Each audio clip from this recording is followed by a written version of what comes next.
This episode of the Helping Healing Humor podcast is brought to you in partnership with ministryleague.com. We would love for more people to discover this show, so please rate and review us on iTunes or your podcast provider. Feel free to share on your social media and subscribe at benandtravis.com for the free ebook, 28 Days of Focused Living. Welcome into the Helping Healing Humor podcast with Ben and Travis, and of course, Will Myhan. We are coming to you ready to talk a little bit about our holiday survival tips, be of help to those who may be dealing with the holidays and going through a time of loss at the same time. We have Ben and Will, as I mentioned, and we have the awesome Cayron Mann with us. How are you doing? I'm doing great. Thanks, Travis. It's great to be here. We're happy to have you. Obviously, this would be, I guess, your third appearance on the podcast. You are a most valuable person to all of us. MVP. We lean on you for ideas and things that we can do, not only of the mental health aspect, but also the humor. You've given us some good ideas for videos at CYC and things of that nature. So we just are so thankful for you as our sister in Christ. But for those that may not know and may not have heard the previous episode that you were on or episodes that you were on, tell us a little bit about yourself and all the things that you do, and especially your kingdom work as far as mental health and other things as well. I appreciate just being here with you guys. Love listening to the podcast and all that y'all reach out and do. What I do, I guess, on a daily basis, I'm a licensed professional counselor, and I'm pleased to work with the great people at Serenity Counseling in Florence, Alabama. And we do a lot of good things there. We see a lot of wonderful people, and a lot of changes are made there. There at Serenity Counseling, we offer cognitive behavioral therapy, which is your traditional talk therapy. I'm blessed to work with a lot of amazing people who are moving through trauma and learning how to deal with trauma in their past. And I use EMDR therapy to do that, which is eye movement, desensitization, reprocessing. And we see some great results using that type of therapy. One thing that's really, I know this doesn't sound like the therapist thing to say, but the really cool thing about that therapy is that a lot of times when there's trauma in your past, there's not always words. And so it's not a talk therapy. It's here, but sometimes it's challenging to try to find a word for it. And EMDR therapy helps people who even have trouble finding the words sometimes. Something else that we use there is equine assisted psychotherapy, where we have an equine specialist and we go out where the horses are. Our office is at a horse farm. There's, I believe, 17, 18 rescued horses just living the life out there in retirement. And we go out in the field with an equine specialist, a mental health person, and of course the third member of the team, the horses. And we might be in the arena, we might be just out in the pasture, and there's something about an animal, well, let's say a 1,500-pound animal of prey that reacts to your emotions, reacts to what you say, reacts to your emotions, and it's hard to ignore that. And then it helps clients to kind of create the metaphor of what's going on in their lives just by noticing what the horses are doing. And so there's some really good things going on out there. Something else that I'm pleased to get to work with is every Wednesday at noon at Island Park Church of Christ, they allow us to use a classroom, and I facilitate a grief group every Wednesday. We're in hiatus until the first of the year, but this is something that we've been doing probably for around 5 years now. And it is, right now, it's specific for those who have experienced the loss of a spouse. And so it's a widows and a widowers group. And I just want to encourage anyone who would like to know more about that, we can definitely have some information in the show notes, a phone number to call, but also you don't have to be a licensed professional counselor to facilitate and facilitate a group and do good to people. Most of the times in a group, once a group gets going and they're just supporting each other, and that's all it is. It's just a support group, learning, how do I move through grief? What is grief? Am I feeling what I'm supposed to be feeling? Am I thinking what I'm supposed to be thinking? A lot of times just knowing what to expect, that's how sometimes people get through the next thing. And they learn. Sometimes all you have to do is the next thing. It could be the most mundane of tasks. It can be just taking a shower, eating supper, trying to think about too many things when you're in the pit of grief. That can get pretty overwhelming. But if you can cut yourself some slack and just do whatever that next thing is, sometimes that's all you have to do to get to the next thing. Yeah, I think that phrase became sort of popular here recently with the second Frozen movie. I think there's a song that talks about the next, do the next right thing.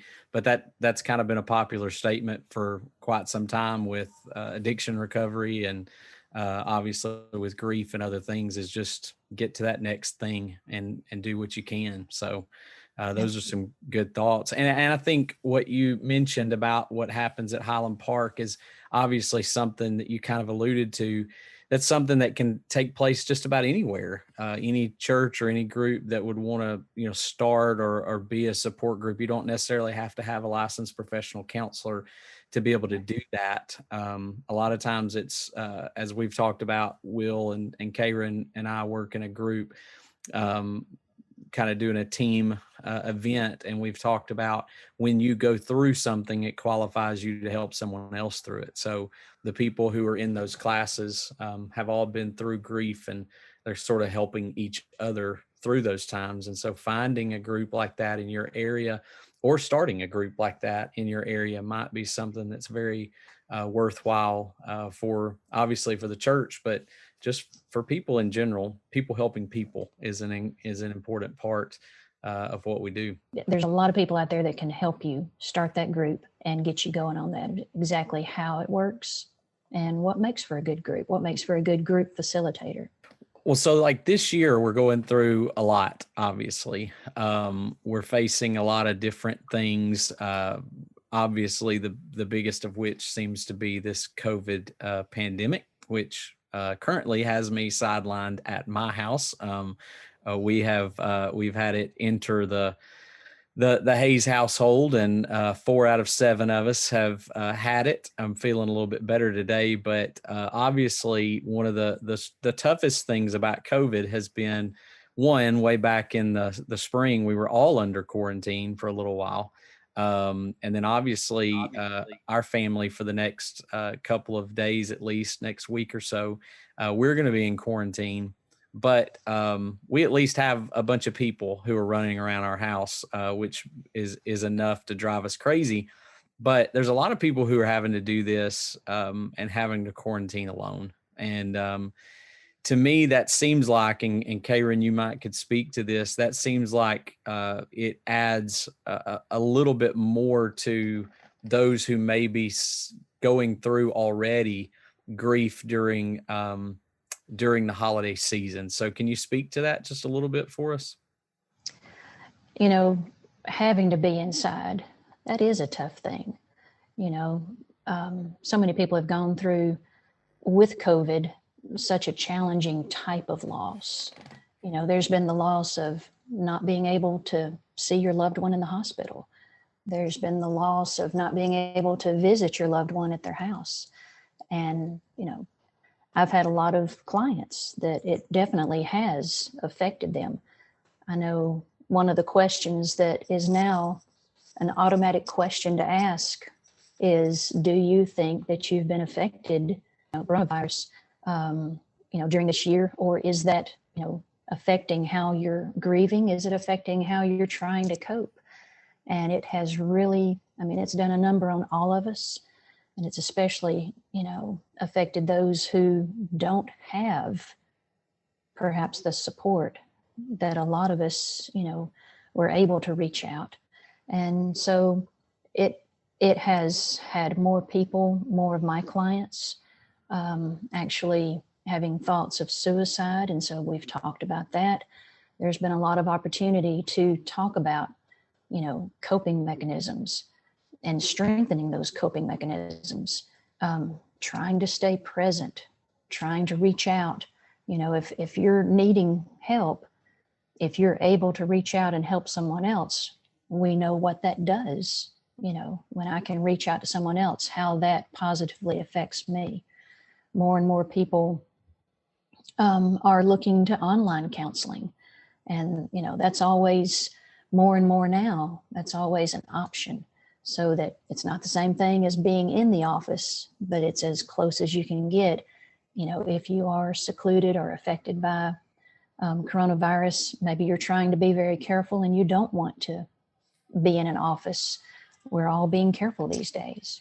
Yeah, that's absolutely the case right now. And although, I've seen, at least with some of my clients, they're wanting to kind of wait till back in-house. And I was continuing to do a lot of counseling, in-house. But I know that you've seen a big uptick in that, and a lot of other people have too. And so some of it's just what people are comfortable with. And but certainly it seems like, at least in the Alabama area where we're at, North Alabama, South Tennessee for Travis, it seems like it has been a definite uptick in the COVID numbers and all of those things. I know Will was talking about this morning at Highland Park, at the time of this recording this morning in Highland Park, that the numbers were kind of down because there was a lot of people out as well, right, Will? Yeah, Lindsay and I have been kind of trying to reach out to our families, and we've trying to drive to about 50, 60 houses the past 2 days. And it seems like every other house is, hey, we'll yell at you from the yard, just set it on the front door. Yesterday we were yelling at some of our kids dancing in their front yard, just trying to make them happy, because it's, they said we haven't seen anybody. And one of the parents actually texted us and said at the end of the night, they were asking their kids what was the best part of the day. And one of the little boys goes, the random man and woman that danced in our front yard. Yeah. And it's like, we haven't seen that family since probably February, to the point that their kids didn't even really remember who we were. We're just the crazy adults dancing in their front yard, bringing them candy, so it's definitely, I think a lot of times we think about the adults and the elderly and everything they're going through, but there's a lot of kids that are going through some pretty serious stuff as well. Lindsay went to visit my mother-in-law, her mother, their business, and Amy was not comfortable to walk into the store, and they were trying to figure out what's keeping her from wanting to walk into the store. And then we realized she hasn't been in a store in probably a year, just because we've done all the grocery pickups and different things there. So just a lot of crazy stuff going on for sure. I don't think we've seen the end of the issues of, being housed or being, staying at home so much. Whether I know there'll be people who argue whether that was the right call or the wrong call. But just the fact of the matter, whether it was right or wrong, us being cooped up, so much during this time is difficult, and it's just the reality of it. Yeah. And it's going to be a thing that I think we'll deal with for a while. I think people will continue to deal with some of that even after some of the things are lifted, just because we're made to be communal people. We're supposed to be together. And when we are not able to be together, there are issues that take place. And I'm thankful for people like Cayron who work with people who've gone through those traumas and obviously will be a great help to people after the fact. And, just thinking about so many things that we don't have control over. And as Will mentioned, it's a reality. Learning how to stay grounded, noticing what are the things that I do have control of. I can control a lot of things when I think about it. I can make a list of all the things that I can't control, and maybe that's helpful sometimes. Actually writing it down so I can observe it, and that way I don't have all these racing thoughts in my head of the things that I don't know. Maybe writing down some things. What can I control? I can control going and visiting someone and dancing in their yard.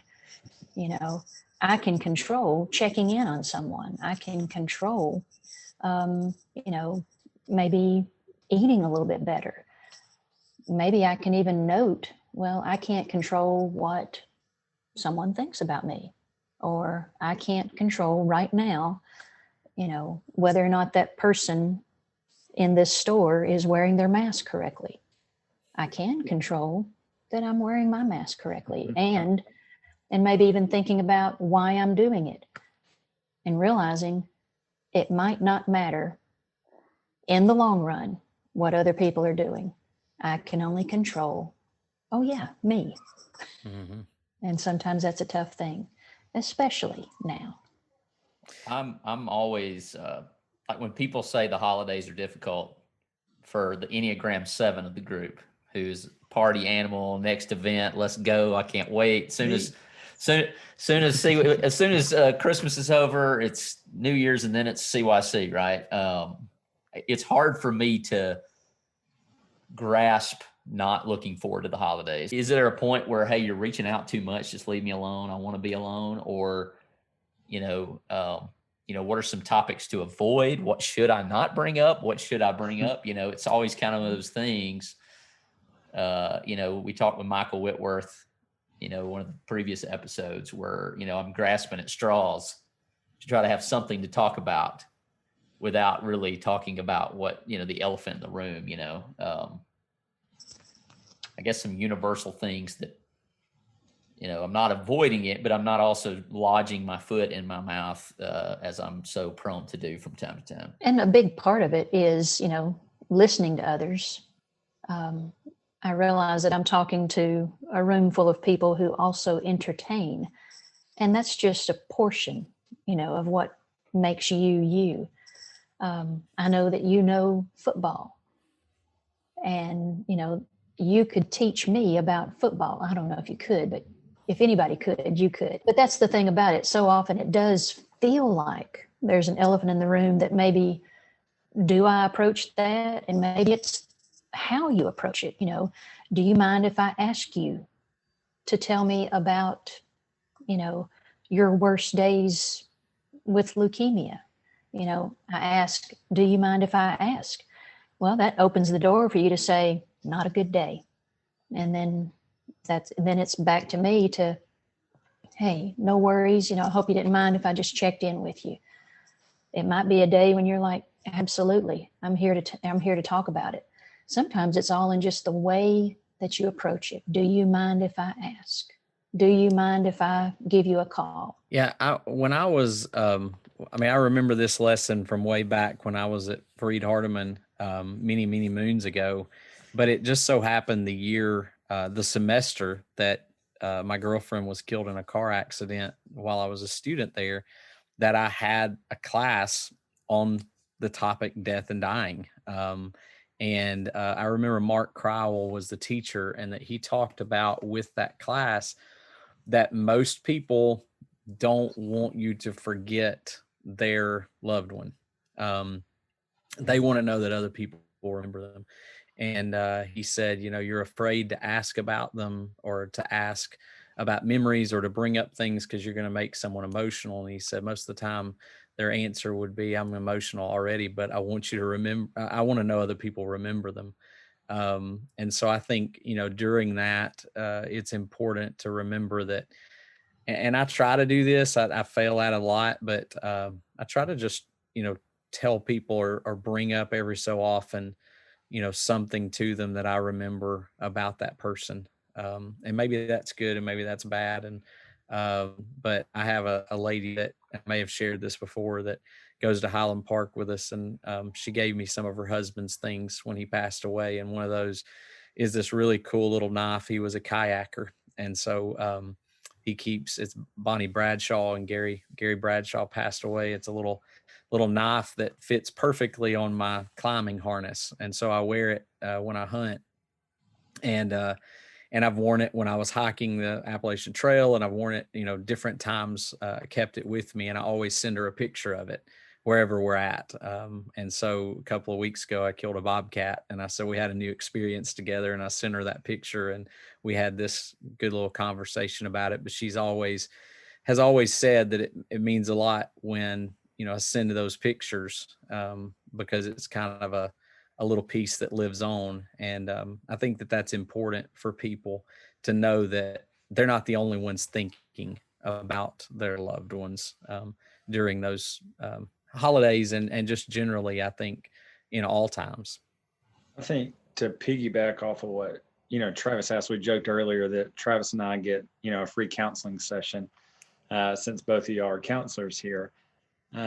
But I know, like in my family, and all of we've talked about this on the podcast before, with my father-in-law passing away earlier this year. We're kind of entering into that first year.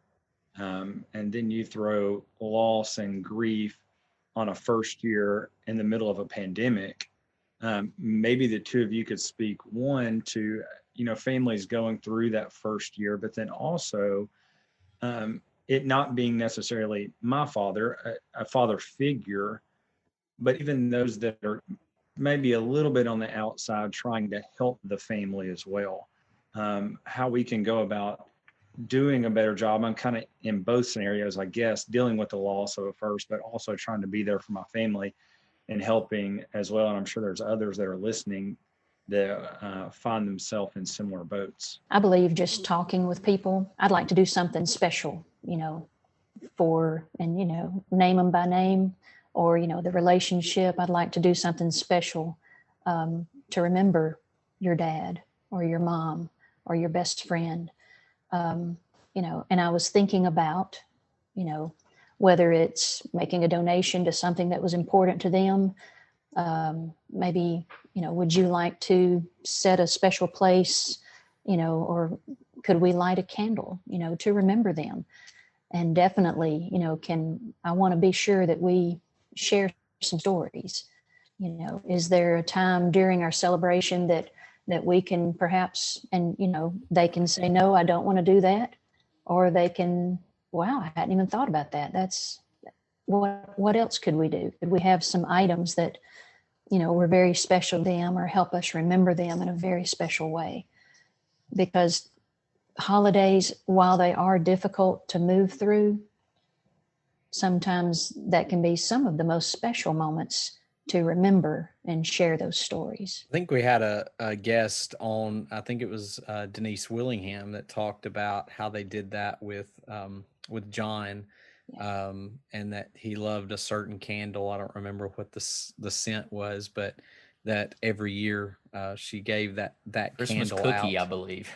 Christmas cookie. Don't I think tell me that's how what it was. I remember that, but they handed those out to everyone in the family, and that's what they would do. They would all light them and just sort of have a moment of reflection to remember him. And I thought that was a really cool thing. I know other people who've just sort of changed their Christmas, where they celebrate Christmas, just because it's easier for them to do that. And I don't think there's a right answer. I don't think there's a wrong answer. I think it's finding, it's like grief in general.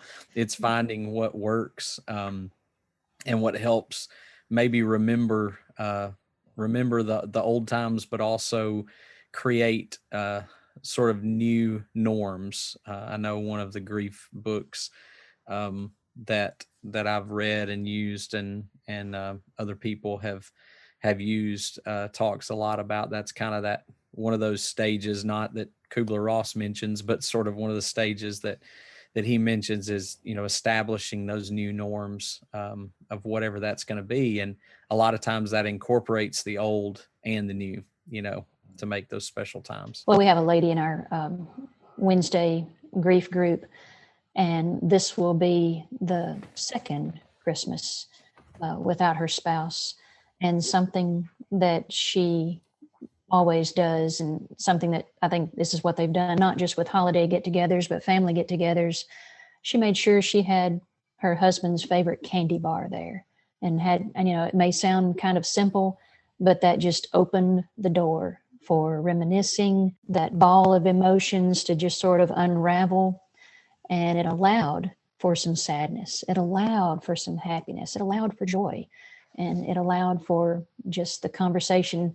Just that one gesture opened up the door. I think throughout the podcast, we've tried to make sure that, comparing grief, obviously there's some similar stories that we've shared on the podcast, but like you said, kind of everybody has their own way of grieving. We just, we really want it to be a healthy, and that's such a broad term. And I think there's a reason for that, a healthy way of grieving and mourning. And, that's the beauty. If I can talk about the Holy Spirit for a minute, that's the beauty of the Holy Spirit is, it's not cookie cutter.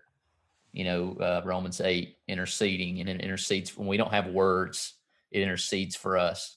And so, there are so many ways in which the Holy Spirit is a gift.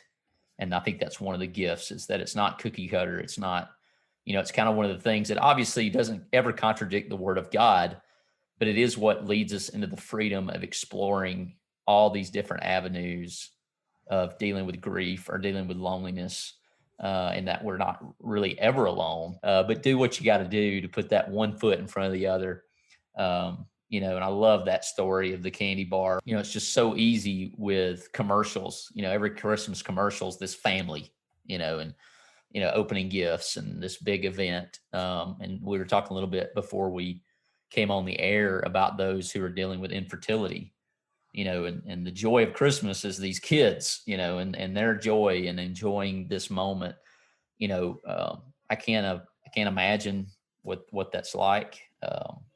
We've had guests on who've talked about that, but even from an empty nester to someone who's unable to have children, Christmas can be a difficult time. What are some in the moment tips for people dealing with loneliness, whether they're single, empty nesters, or dealing with infertility or whatever that may be? I tell you what, back in the 90s, before the turn of the century, and early 90s, mid 90s, that was something that, that I and my husband struggled with. We're like, when are we going to be parents, and nothing's working. And, it's tough. I'd get to where I would turn inward, and there were certain devotional songs. Don't want to hear it, and because it just reminded me of, perhaps instead of where I was right then, it was reminding me of where I wasn't right then.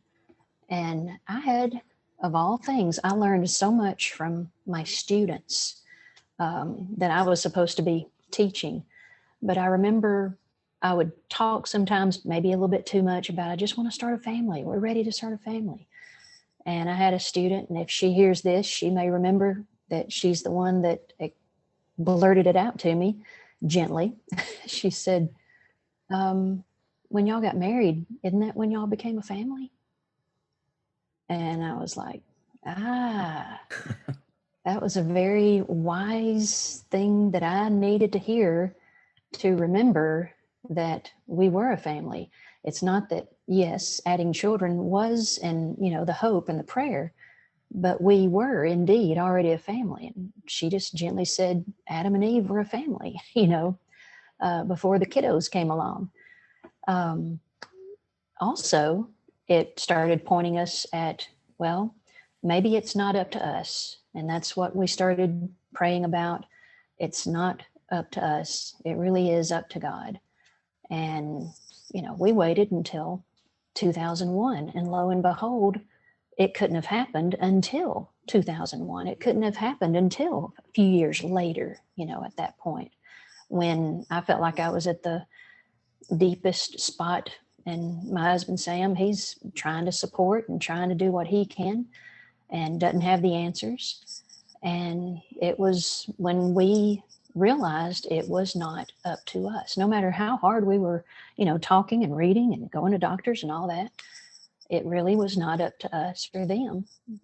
we did hand it all over to God. And, now he's at Freed Hardeman. I mean, he's a great guy, proud of him, but it's that unknowing sometimes that's so hard. People who are single, people who are, wanting something, they're feeling very lonely. I think establishing very clear boundaries at the holidays can be very effective. And, those that are listening to this and watching it, more than likely, perhaps they already have set up some very good boundaries. And what I mean by boundaries is it's okay to say no. I had someone explain to me one time, no is a complete sentence, no, period. Well, we're having a get together. Y'all come.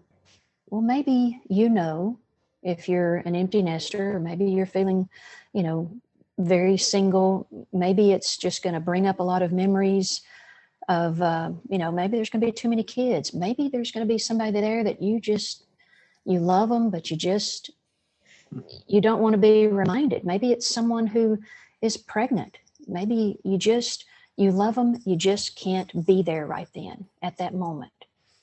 It's okay to say, no, not this time. It's not an easy thing to say, but it is perfectly okay to say no to some get-togethers. It's okay to go and leave early because you're trying to take care of yourself. But just having those boundaries, those healthy boundaries can do a lot.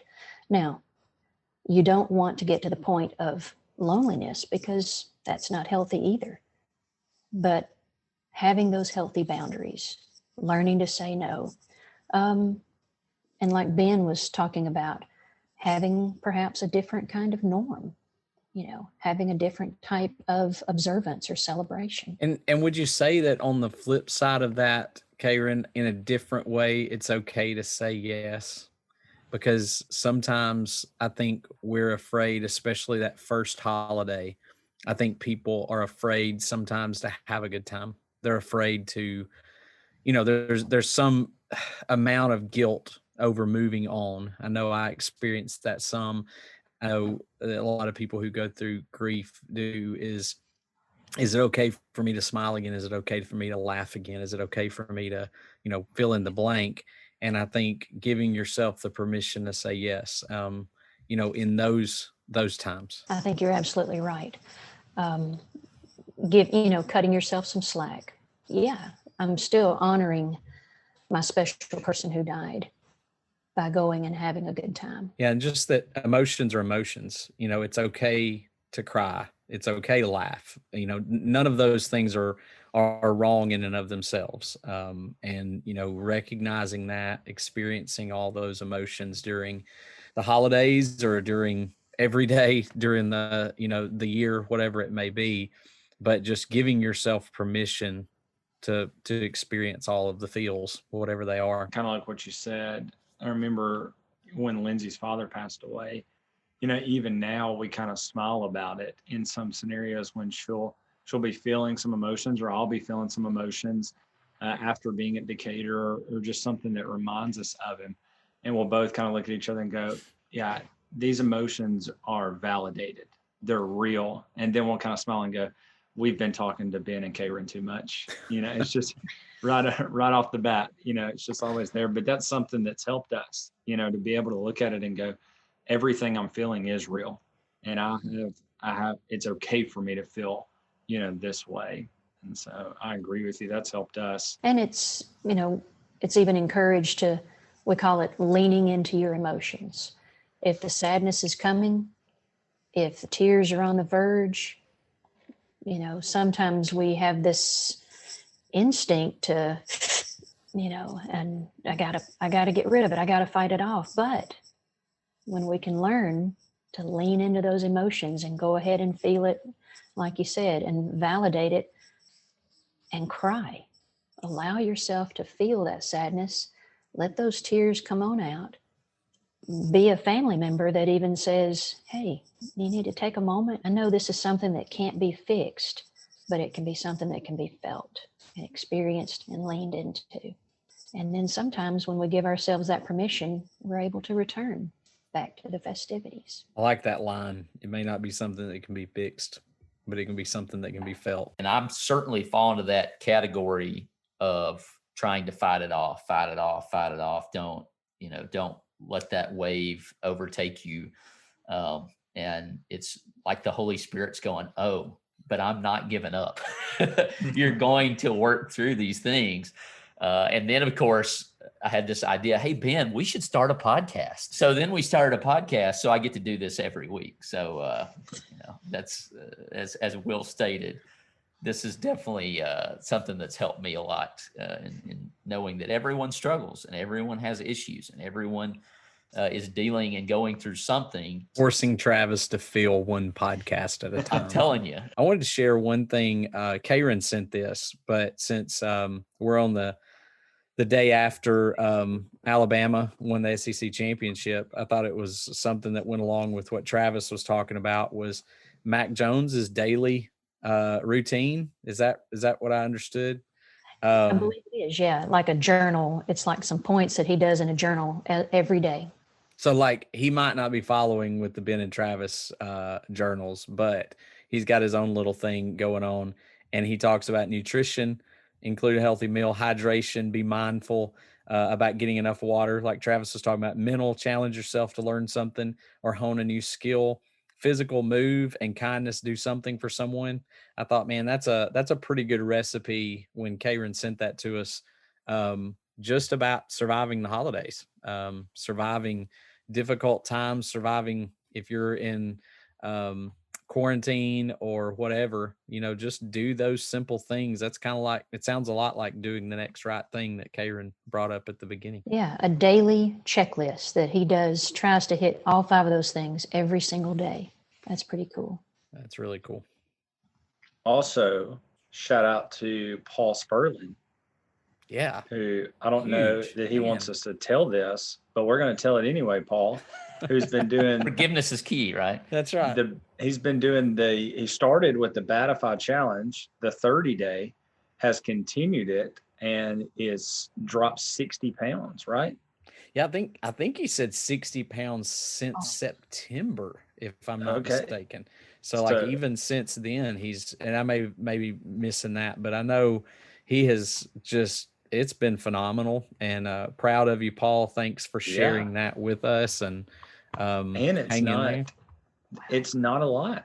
You can do the whole Batify challenge in about 30 minutes every day, and then just get that water in. You're set. So shout out to Paul. Great job, brother. Speaking of that, we're getting ready for our next challenge, right? Now, maybe I'm not jumping the gun here, but the 21 days to kick off 2021 will start January 1.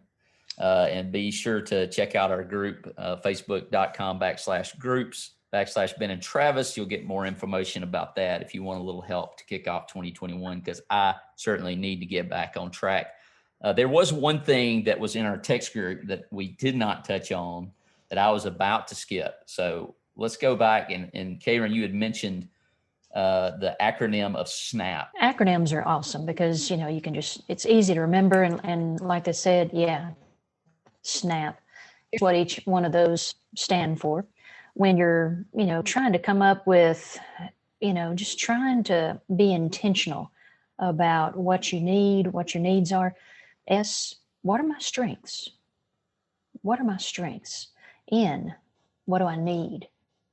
I mean, you might jot this down. A, what are my abilities? And P, you've got a choice here. What are my priorities? Or what is my plan? What can I do with my strengths, my needs, and my abilities? And then what kind of plan can I come up with to achieve maybe what it is that's holding me back or what it is that is my end goal? So I guess I'll let Ben start because I think I know what he's going to go with is his go-to Christmas treat. and then we'll make our way back around to do what we could do without. Little Debbie Christmas tree cakes. And I think everybody knows that because I usually get about 30 boxes from different people throughout the holiday season. And so far this year, I've been tagged about 80 times on Facebook posts about them. So I think it's gotten around that I like Christmas tree cakes, and I do. And now they have the large ones, and I have one, and I've been saving it. Somebody gave it to me from Mars Hill, and I haven't gotten into it yet. What I was thinking, I went a little nostalgic here and went back to my grandmother's house. There's a lot of different candies that I like, so it's really hard for me to choose just one because I'll graze on all of them. But these little peppermint, I'm going to show the camera. I don't know if y'all remember those. Oh, Yes. Soft peppermints. Yeah, the little, soft peppermints. Granny would always have a bowl of those. And then the cream drops. Mm. They're at every, they were always a part of Granny's kind of go-to stuff there in the dining room. So those were two things that we always just would fill up on. So I saw something the other day about the little strawberry ones. The little strawberry, they look like a strawberry on the outside of the wrapper. You open it up, it's got the little hard candy with kind of something inside of it. And it said, when you become that, they don't sell those in stores. When you become a grandmother, they just magically appear. I like chocolate covered coffee beans. And I try to stay away from them other than, at Christmas. And here's something else that I just wouldn't go get, but those ginormous Reese cups, delicious. Mm-hmm. Yes. It's hard to beat Reese's. And I guess this counts. Y'all can tell us in the comments if this counts, but hot chocolate, like hot chocolate with marshmallows.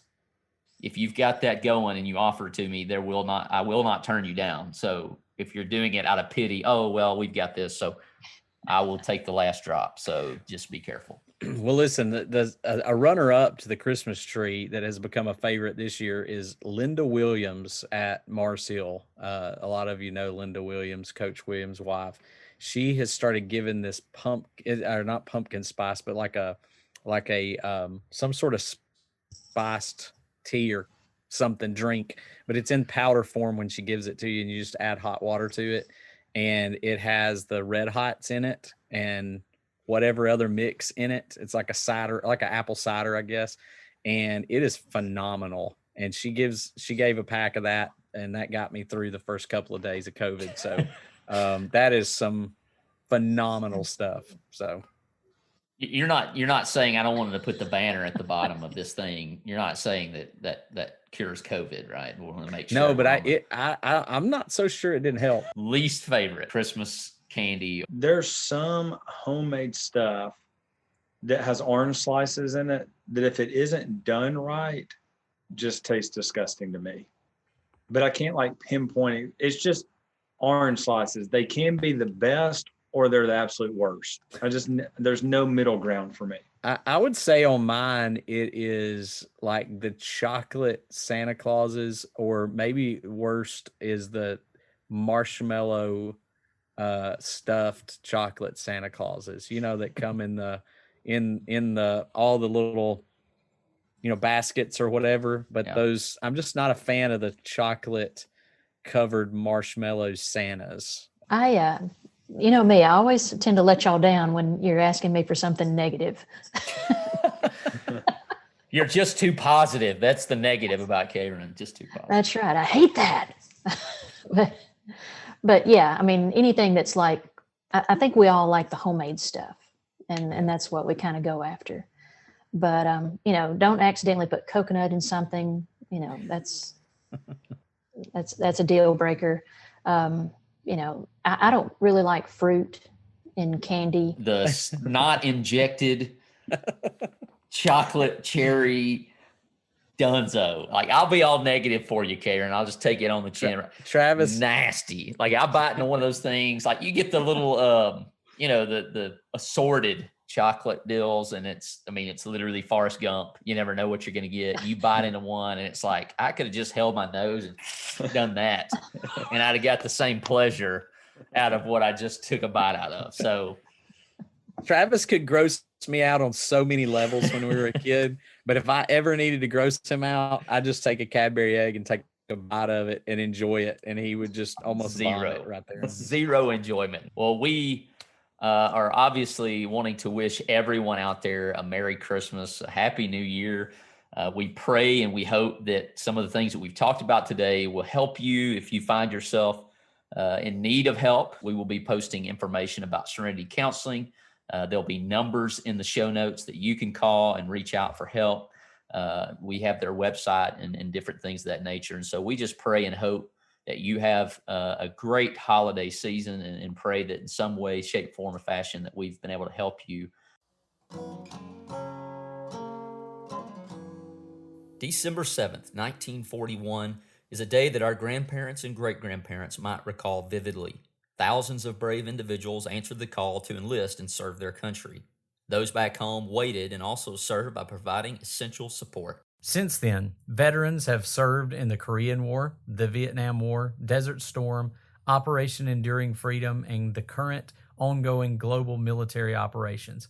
It's no surprise that our veterans have paid a huge price for the freedoms that we cherish.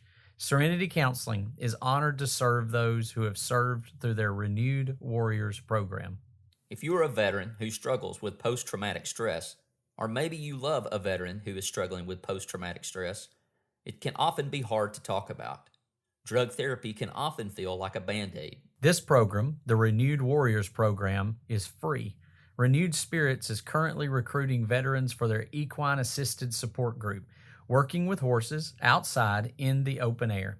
Give them a call or check out their website for more information and to be a part of this group. They'll let you know the details. All you have to do is report for duty. The horses are very good at helping, but you have to be in their presence for it to work. Give the counselors at Serenity Counseling a call, 256-263-6367, or at their website, serenitycounselingshoals.org. Serenity Counseling is located at 1954 Jackson Road in Florence, Alabama. Serenity Counseling, where hope is given and healing begins.